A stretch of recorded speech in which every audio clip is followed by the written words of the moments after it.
রক্ষকই ভক্ষক, এই প্রবাদ তো অনেকবার শুনেছেন। এই কথাটা কিন্তু খাতায় কলমে আরও একবার প্রমাণিত হলো। আইনকে যে রক্ষা করে এবার তারই ঠাঁই হলো হাজতে। কান্দি মহকুমা আদালতে তোলা হলো কান্দি মহকুমা আদালতের সরকারি আইনজীবী তথা কান্দি আদালতের বার অ্যাসোসিয়েশনের সেক্রেটারি নিরুৎপল মণ্ডলকে। মানে বার অ্যাসোসিয়েশনে ভালো প্রভাব রয়েছে তার। কান্দি মহকুমা আদালতের হাজত থেকে যখন তোলা হয় এই আইনজীবীকে, তখনই তার ছবি তোলায় বিড়ম্বনায় পড়ে যান সাংবাদিকরাও। ঘটনাটা ঠিক কি?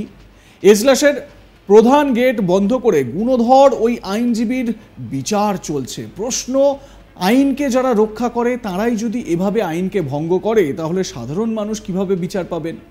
উল্লেখ্য, 2016 সালে মুর্শিদাবাদ ভরতপুর এলাকায় বালিঘাট দখলকে কেন্দ্র করে ভোটে খুনের ঘটনা এবং সেই ঘটনায় মূল অভিযুক্তদের কলকাতা আদালতের বেল অর্ডার জাল করে জামিন করিয়েছিলেন এই আইনজীবী। সত্যিই তিনি গুণধর আইনজীবী। পরে সেই ঘটনার তদন্তে নেমে রাতে গুণধর এই আইনজীবীকে গ্রেপ্তার করে পুলিশ। তাকে কান্দি মহকুমা আদালতে হাজির করা হয়। তখন দেখা যায় অবাক করা এই কাণ্ড, যেখানে আসামিকে বাঁচাতে আইনজীবীরাই মরিয়া চেষ্টা চালালেন আদালতে। আর সেই ফুটেজ করতে গিয়ে রীতিমতো বিপাকে পড়তে হলো সাংবাদিকদের। এমনকি এজলাসের সামনেই আইনজীবীদের আক্রমণের শিকার হয়ে হাসপাতালে চিকিৎসাধীন এক কর্তব্যরত সাংবাদিক। যখন ওই আইনজীবীকে এজলাসে তোলা হচ্ছিল, তখনই তার ছবি সাংবাদিকদের ক্যামেরায় ওঠায় অন্যান্য আইনজীবীরা ব্যাপক বিড়ম্বনায় পড়েন। আমি সাংবাদিক, ভুল করছেন ম্যাডাম, ভুল করছেন। আমি সাংবাদিক, ভুল করছেন। একজন ক্যামেরা করতে করতে বারান্দায় চলে গেছে। আলা এই বারান্দায় ক্যামেরা করতে নিতে যাও। এ ভাই বলার কি হাজতে আছে, চোর ডাকাত নয়। আমি সাংবাদিক, ভুল করছেন ম্যাডাম, ভুল করছেন। বলার কি হাজতে আছে, চোর।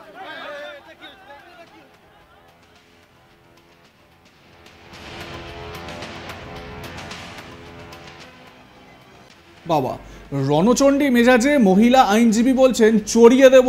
সাংবাদিক কর্তব্যরত অবস্থায় ছিলেন, তাকে বলছেন চড়িয়ে দেব। এবারে কি হলো, সেই সময় অন্যান্য যারা আইনজীবীরা ছিলেন তখনই তাদের রোষের মুখে পড়তে হয় সাংবাদিকদের। পুলিশের সামনে এজলাসের মধ্যে এমন ঘটনার নিন্দার ঝড় উঠেছে বিভিন্ন মহলে। শুভ্রকুমার মিশ্র সরকারি আইনজীবী, তিনিও একজন সরকারি আইনজীবী। তিনি কি বলছেন শুনুন তার বক্তব্য। আজকে ওই কান্দিকোটের অ্যাডভোকেট নিরুৎপল মণ্ডলকে সিআইডি অ্যারেস্ট করেছে। এই ঘটনাটা হচ্ছে যে হাইকোর্টের একটা 302-এর আসামি লালু শেখ ও যাবজ্জীবন কারাদণ্ডে দণ্ডিত হয়েছিল। তার বেলের অর্ডার জাল করে ওকে বেল করে দেওয়া হয়েছিল, যার পরিপ্রেক্ষিতে হাইকোর্টের রেজিস্ট্রারের ইয়েতে সিআইডি ইনভেস্টিগেশন হয়। সেই সিআইডি ইনভেস্টিগেশনের পরিপ্রেক্ষিতে প্রথমে লালু শেখের ছেলেকে অ্যারেস্ট করে, তার পরবর্তীতে লালুর বউকে অ্যারেস্ট করে, তারপরে হাইকোর্টের একজন অ্যাডভোকেট অরিন্দম রায়কেও অ্যারেস্ট করে।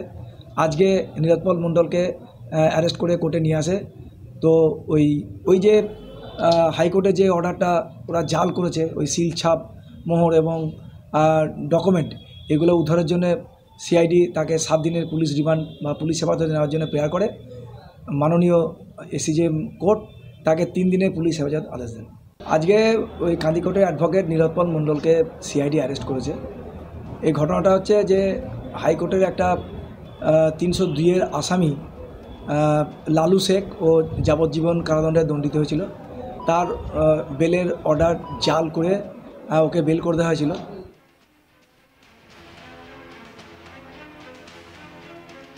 কিন্তু যাকে নিয়ে এত কাণ্ড, সেই আইনজীবী, তার সম্পর্কেও একটু বলে রাখি। তিনি হচ্ছেন কান্দি মহকুমা আদালতের সরকারি আইনজীবী, কান্দি আদালতের বার অ্যাসোসিয়েশনের সেক্রেটারি। তার নাম নিরুৎপল মণ্ডল। কান্দি মহকুমা আদালতের হাজত থেকে যখন তোলা হচ্ছিল, তখনই এই আইনজীবীকে সেই সময় তার ছবি তুলতে যান সাংবাদিকরা, যারা কর্তব্যরত অবস্থায় ছিলেন সেখানে। তাদেরকে দেখেই চড়াও হন আইনজীবীরা। সবথেকে ইন্টারেস্টিং হচ্ছে ওই মহিলা আইনজীবী, যিনি বলছেন চড়িয়ে গাল লাল করে দেবো। আরও একবার আপনাদের দেখাই ওই মহিলা আইনজীবীর রণংদেহী মেজাজ। সাংবাদিকদের অপরাধ, তারা ছবি করতে গিয়েছিলেন। দেখুন। সাংবাদিক, ডলার কি হাজতে আছে চোর ডাকাত নয়? আমি সাংবাদিক ভুল করছেন ভুল করছেন দেখতে থাকুন আজ তাক বাংলা, সাবস্ক্রাইব করে নিন ইউটিউব চ্যানেল।